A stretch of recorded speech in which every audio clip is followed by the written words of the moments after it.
बाकी कुणासाठी नाही तर आपल्या मुलासाठी आपल्याला स्वतःला जपा, कारण आपल्या मुलाला आपल्याशिवाय कोणीच नाही. पंच नावाचं हे माकड अगदी 7 ते 8 महिन्याचं पिल्लू. सगळं दूर गेलं तरी चालेल, पण आपली आई आपल्याला कधीच सोडून जाऊ नये. छोट्याशा बाळापासून आई कधीच दूर होऊ नये. सगळ्यांनी त्याला नाकारलं आणि मग त्यानं एका छोट्या निर्जीव टेडीमध्ये त्याचं सुख, आईचा स्पर्श याची कमी शोधली. आई गेल्यावर त्याचं सगळं जगच हरवलं.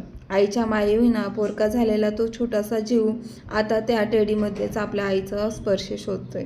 पण आईविना आयुष्य म्हणजे न संपणारं ऊन आणि अनाथ मनात अधांगपणे एकटेपण.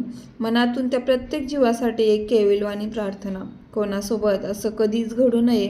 त्या छोट्याशा जीवाने आपल्या आई गेल्यानंतर बाकीच्यांना चिटकण्याचा खूप जास्त प्रयत्न केला. तुम्ही बघितलंच असेल व्हिडिओमध्ये, दुसऱ्याला चिटकल्यानं ती आपल्या आई कधीच होत नाही. आपण कितीही दुसऱ्याला जीव लावा, आपली आई ती आईच असते आणि दुसऱ्याची आई ती दुसऱ्याचीच आई असते. थोडंफार प्रेमाची माया करू शकते, पण ती आपली आई कधीच होऊ शकत नाही. खूपदा प्रयत्न करून झाले की दुसऱ्याला आपण आई म्हणावं, ते आपल्याला आईसारखं प्रेम करेल, पण असं कधी होत नाही. आई ती आई असते.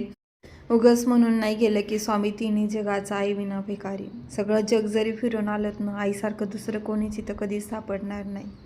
कितीही हताल झाला, किती परेशान झाला, तर आई असेल ना तर ती सगळं दुःख दूर करते.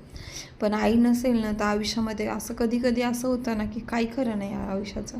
कारण आपलं सुख दुःख न सांगता समजणारी ती फक्त एकटीच असते. आयुष्यामध्ये सगळ्या दुःख जरी कितीही जरी आलं तर तिच्यापाशी गेलं ना, त्या सगळ्या दुःखाचा सहारा म्हणजे आई असते. फक्त लहानपणीच नाही तर आयुष्यभर आपल्याला आईची साथ पाहिजे असते. खूप कसं तरी वाटतं जेव्हा आई नसते. भावनानं शब्दात सांगता येत नाहीत. भावनानं खूप अतूट असतात. भावनामुळे मन तुटतात, भावनामुळे नाती दूर होतात.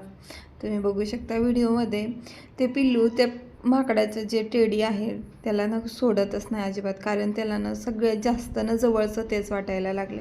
या स्वार्थी जगामध्ये त्यानं या निस्वार्थ टेडीला चूज केलं, हे मात्र खरं झालं. हे निर्जीव प्राणी आहे, म्हणजे प्राणी असतात ते इमानदार असतात, ते म्हणतात ते खरंच. कारण इथं जर माणसाची जर गोष्ट केली तर माणसांनी मात्र या पिल्लाला नक्कीच सांभाळलं असतं. कारण माणसाला ना अपेक्षा असतात, जनावरांना अपेक्षा नसतात, म्हणूनच ते इमानदार असतात.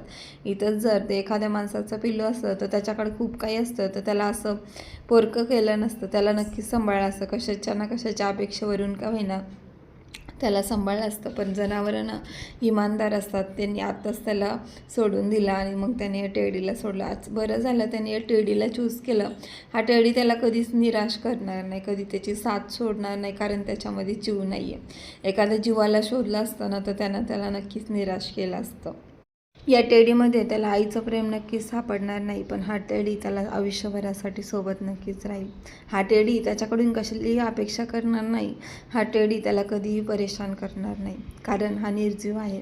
त्याने जर एखाद्या सजीव प्राण्याला किंवा एखाद्या सजीव माणसाला जर चूज केलं असतं तर त्यानं त्याचा सांभाळ तर नक्कीच केला असता, पण त्याच्यापेक्षा जास्त त्याच्याकडून अपेक्षा खूप जास्त केल्या असत्या. इतकुसं ते पिल्लू अगदी जगाला रडवलं त्यानं. त्याच्या ह्या सगळ्या वागण्यावरून अगदी एक एक आईचं मन अगदी तुटायला लागले. किती तो छोटासा जीव, किती तो व्याकुळ झाला आईच्या प्रेमासाठी, किती तो त्या टेडीला जपतो, एखाद्याला हातसुद्धा लावू देत नाही. प्राण्यालासुद्धा माणसासारखंच मन असतं, त्यालासुद्धा प्रेमाची तितकीच गरज असते. त्या टेडीवर झोपतोय काय, त्या टेडीला हात लावतोय काय, त्या टेडीचा आपल्याजवळ घेतोय काय, तुम्ही बघू शकता. त्याच्या जवळच्यांनी त्याचे किती हाल मांडलेत. सगळे त्याच्या जवळचेच आहेत, पण त्याच्या आईविना त्याला जवळचं कोणीच घेत नाही आहे. त्याच्यामुळं त्या टेडीमध्ये तो आपला जीव त्या टेडीमध्येच लावतो आहे.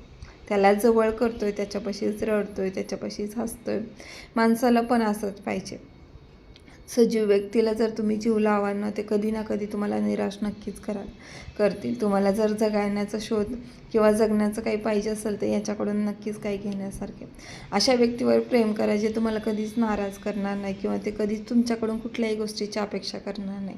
इथं अपेक्षापोटी सगळेच प्रेम करतात, पण निस्वार्थपणे प्रेम करणारी फक्त आईच असते. आणि तिच्या गेल्यानंतर ह्या निर्जीव वस्तू, अशा वस्तूवर प्रेम करायला पाहिजे जे आपल्याला कधीच निराश करणार नाहीत. आणि तेच ह्या टेडीकडून शिकायला भेटलं.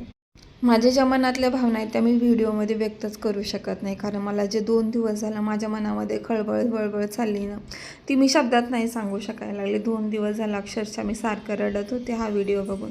जे मला सांगायचं ते मला सांगताच येत नाही, कारण आईचं प्रेम हे शब्दात सांगताच येत नाही. आई ती आई असते, दुसरी ती गाय असते, दुधावरची साय असते, उगाच म्हणत नाहीत. आयुष्यामध्ये एकटं राहायला शिकायला पाहिजे.